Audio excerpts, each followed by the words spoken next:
Tripunithura police അധിക്ഷേപിച്ചെന്ന പരാതിയിൽ നടി അൻസിബയുടെ മൊഴി പോലീസ് ഇന്ന് രേഖപ്പെടുത്തും. തൃക്കാക്കര ഓഫീസിലായിരിക്കും മൊഴിയെടുപ്പ്.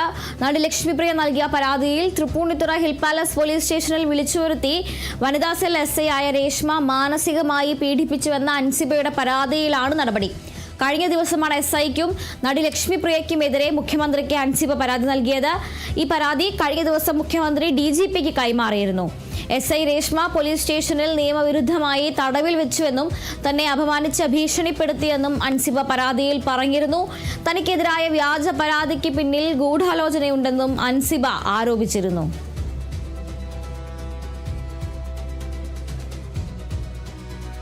കഴിഞ്ഞ കുറച്ചു ദിവസങ്ങളായി അഭിനേതാക്കളുടെ സംഘടനയായ അമ്മയിൽ നിന്നും പുറത്തുവന്ന നടി അൻസിബയുടെയും അതുപോലെ തന്നെ അൻസിബ നൽകിയ പരാതികളുടെയും വാർത്തകളാണ് വന്നുകൊണ്ടിരിക്കുന്നത്. അതിൻ്റെ ഭാഗമായാണ് ഇപ്പോൾ ഈ തൃപ്പൂണിത്തുറ പോലീസ് തന്നെ അധിക്ഷേപിച്ചു എന്ന അൻസിബയുടെ പരാതിയിൽ ഇന്ന് പോലീസ് മൊഴി രേഖപ്പെടുത്താൻ ഒരുങ്ങുന്നത്.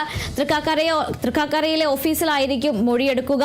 നടി ലക്ഷ്മിപ്രിയ നൽകിയ പരാതിയിൽ തൃപ്പൂണിത്തുറ ഹിൽ പാലസ് പോലീസ് സ്റ്റേഷനിൽ തന്നെ വിളിച്ചു വരുത്തി വനിതാ സെൽ SI ആയ രേഷ്മ മാനസികമായി പീഡിപ്പിച്ചു എന്നതാണ് അൻസിബയുടെ പരാതി. ഈ പരാതിയിലാണ് ഇപ്പോൾ നടപടി ഉണ്ടായിരിക്കുന്നത്. ഈ വനിതാ സെൽ SI രേഷ്മയ്ക്കും അതുപോലെ തന്നെ നടി ലക്ഷ്മിപ്രിയയ്ക്കുമെതിരെ അൻസിബ മുഖ്യമന്ത്രിക്ക് പരാതി നൽകിയിരുന്നു. അൻസിബയുടെ പരാതി മുഖ്യമന്ത്രി DGPക്ക് കൈമാറിയിരുന്നു. ആ പരാതിയിലാണ് ഇപ്പോൾ SI രേഷ്മയ്ക്കെതിരെയുള്ള ഈ ഒരു പരാതിയിലാണ് ഇപ്പോൾ അൻസിബയുടെ മൊഴി രേഖപ്പെടുത്താൻ പോകുന്നത്. SI രേഷ്മ പോലീസ് സ്റ്റേഷനിലേക്ക് അൻസിബയെ വിളിച്ചു വരുത്തുകയും നിയമവിരുദ്ധമായി പോലീസ് സ്റ്റേഷനിൽ തടവിൽ വെച്ചുവെന്നും അപമാനിച്ച് ഭീഷണിപ്പെടുത്തിയെന്നും അൻസിബയുടെ പരാതിയിൽ ആരോപിക്കുന്നുണ്ട്. മാത്രമല്ല അൻസിബയ്ക്കെതിരായ വ്യാജ പരാതിക്ക് പിന്നിൽ ഗൂഢാലോചനയുണ്ട് എന്നും അവർ ആരോപിച്ചിരുന്നു. എന്തായാലും ഇപ്പോൾ ആ ഒരു സംഭവത്തിൽ പരസ്പരമുള്ള പരാതികളിലെല്ലാം തന്നെ നടി അൻസിബയുടെ മൊഴി ഇന്ന് പോലീസ് രേഖപ്പെടുത്തും.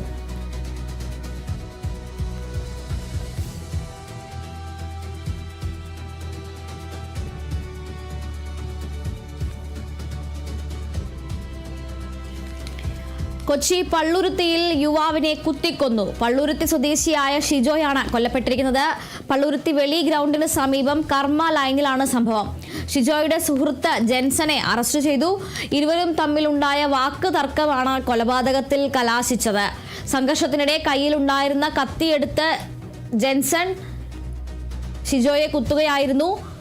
പെൺസുഹൃത്തിന്റെ അച്ഛനും മറ്റൊരാളും കൊല നടക്കുമ്പോൾ സ്ഥലത്തുണ്ടായിരുന്നു. ഇരുവരെയും കേസിൽ പ്രതി ചേർത്തിട്ടുണ്ട്.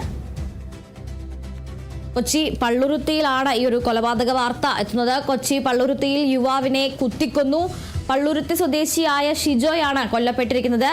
പള്ളുരുത്തി വെളി ഗ്രൗണ്ടിന് സമീപം കർമ്മ ലൈനിലാണ് സംഭവം. ഷിജോയുടെ തന്നെ സുഹൃത്തായിട്ടുള്ള ജെൻസൺ ആണ് ഈ കൊലപാതകം നടത്തിയിരിക്കുന്നത്. ഇരുവരും തമ്മിലുണ്ടായ വാക്ക് തർക്കം, ഒരു സംഘർഷം, ആ സംഘർഷമാണ് പിന്നീട് കൊലപാതകത്തിൽ കലാശിച്ചിരിക്കുന്നത്. രണ്ടുപേരും തമ്മിലുണ്ടായ വാക്ക് തർക്കം, അടിപിടി. ആ അടിപിടിക്കിടെ ജെൻസൺ കയ്യിലുണ്ടായിരുന്ന കത്തിയെടുത്ത് ഈ ഷിജോയിനെ കുത്തുകയായിരുന്നു എന്നാണ് വിവരം. ഈ കൊലപാതകം നടക്കുമ്പോൾ ഇവരുടെ പെൺസുഹൃത്തിന്റെ അച്ഛനും അതുപോലെ തന്നെ മറ്റൊരാളും സമീപത്ത് ഉണ്ടായിരുന്നു എന്നാണ് അറിയാൻ കഴിയുന്നത്. ഈ രണ്ടുപേരെയും ജെൻസനോടൊപ്പം ഇപ്പോൾ കേസിൽ പ്രതി ചേർത്തിട്ടുണ്ട്.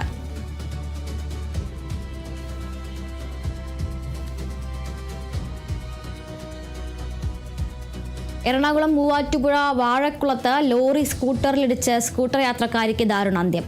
മൂവാറ്റുപുഴ 130 ജംഗ്ഷൻ കണ്ടത്തിൽ മൂസയുടെ ഭാര്യ അനീഷയാണ് മരിച്ചത്. രാവിലെ 6:50 വാഴക്കുളം 5-ാം മൈലിലായിരുന്നു അപകടം. തൊടുപുഴ ഭാഗത്തു നിന്നും മൂവാറ്റുപുഴയിലേക്ക് വരികയായിരുന്ന അങ്കമാലിയിലെ റൈസ് കമ്പനിയുടെ ലോറി തൊടുപുഴ ഭാഗത്തേക്ക് പോകുകയായിരുന്ന അനീഷയുടെ സ്കൂട്ടറിലേക്ക് നിയന്ത്രണം വിട്ട് ഇടിച്ചു കയറുകയായിരുന്നു. ലോറിയുടെ ഡ്രൈവർ ഉറങ്ങിപ്പോയതാണ് അപകടത്തിന് കാരണമെന്നതാണ് പ്രാഥമിക നിഗമനം. അനീഷ സംഭവ സ്ഥലത്ത് വെച്ച് തന്നെ മരിച്ചു. മൂവാറ്റുപുഴ വാഴക്കുളം ഭാഗത്താണ് നിയന്ത്രണം വിട്ട ലോറി ഇടിച്ചിപ്പോൾ സ്കൂട്ടർ യാത്രക്കാരി മരിച്ചിരിക്കുന്നത്. മൂവാറ്റുപുഴ സ്വദേശിയായിട്ടുള്ള അനീഷയാണ് മരിച്ചത്. രാവിലെ 7 മണിയാവുന്നതിന് തൊട്ട് മുൻപാണ് ഈ ഒരു അപകടം നടന്നിരിക്കുന്നത്.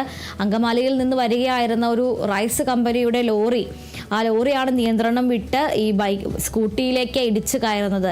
ഡ്രൈവർ ഉറങ്ങിപ്പോയതാണ് ലോറി നിയന്ത്രണം വിടാൻ കാരണമായത് എന്നുള്ളതാണ് ഇപ്പോൾ പോലീസിന് ലഭിക്കുന്ന ഒരു നിഗമനം. സ്വാഭാവികമായും രാത്രി മുഴുവൻ യാത്ര ചെയ്ത് വരികയായിരുന്നിരിക്കണം, പുലർച്ചെ അല്ലെങ്കിൽ നേരം പുലർന്ന് അധികം സമയമായിട്ടില്ല. അതുകൊണ്ട് തന്നെ ഡ്രൈവർ ഉറങ്ങിപ്പോയതായിരിക്കാം ഈ ഒരു അപകടത്തിന് കാരണം, ലോറിയുടെ നിയന്ത്രണം വിടാൻ കാരണം എന്നതാണ് ഇപ്പോൾ പ്രാഥമികമായി ലഭിക്കുന്ന വിവരം. അനീഷ സംഭവ സ്ഥലത്ത് വെച്ച് തന്നെ മരിച്ചു.